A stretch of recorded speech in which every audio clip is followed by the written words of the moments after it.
Hello, clever people, and welcome to my review for Darkest Hour. So Darkest Hour comes to us from Joe Wright, who made films such as Atonement and Pride and Prejudice, and it follows the story of Winston Churchill during the events of Dunkirk, where there were lots of men trapped in a certain area and they could not get out, and Winston Churchill was basically trying to negotiate and find out ways to get them out. It was a large, prominent time in his life, and this movie sort of documents how that happened and the different events that went down. Darkest Hour was a movie I was very much looking forward to because of a good director and because of all the Oscar buzz that basically every single actor in the movie has been getting. I mean, Gary Oldman is basically the frontrunner right now for Best Leading Actor. Ben Mendelsohn is getting a lot of talks for Best Supporting Actor.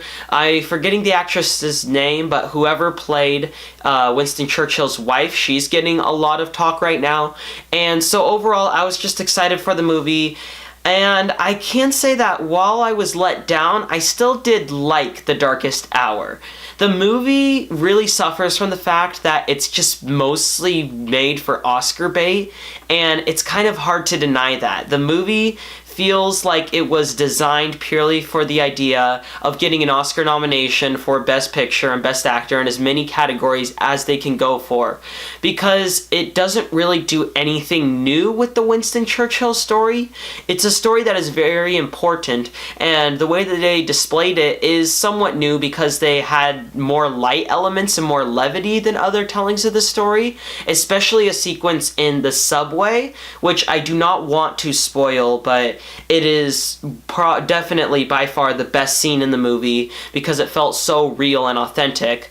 But beyond that, the movie sort of feels purely made for the idea of representing the facts and trying to use that as a way to get Oscar attention. And obviously they're doing that right because, like I said earlier, it's getting a lot of Oscar attention, and for good reason. Gary Oldman in this movie is absolutely exceptional. Not only does he completely transform himself, that looks nothing like him in real life. I got to show my dad afterwards a picture of Gary Oldman in real life, and he was absolutely shocked. But just the way that he walks, the way that he says words, it sounds so accurate to what Winston Churchill looks like, or what we imagine in our minds for him to look like, while also doing different things with the character that we wouldn't expect.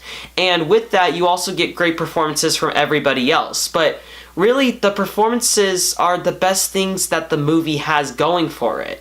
It doesn't have a great script, really. The script is fine, it's satisfactory, and it's good, but it's not exceptional. And in the end of the day, the movie just really doesn't do anything new or exciting to make it stand out from all the other Oscar bait this year or all the other movies about World War II. And good movie to compare it to is Dunkirk, because they simulate the same event, even though it's two different perspectives. They simulate basically the same event and they revolve around the same story. And what makes Dunkirk so special is the fact that it had a very different view on the idea of the story of Dunkirk. And because it wasn't about the people behind it, it was about the experience of it and just how visceral and awful it felt. And that was so powerful to me, and I find this much less powerful because it's really just about facts and it's not very human. I will give Darkest Hour a 6.5 out of 10. Alright, that concludes my review for Darkest Hour. What are your thoughts on this film, or what do you think of Gary Oldman? Do you think he'll win the Oscar this year? Comment in the comment section below and let me know. I'm Robert Burke, and this has been The Clever Critics. Goodbye.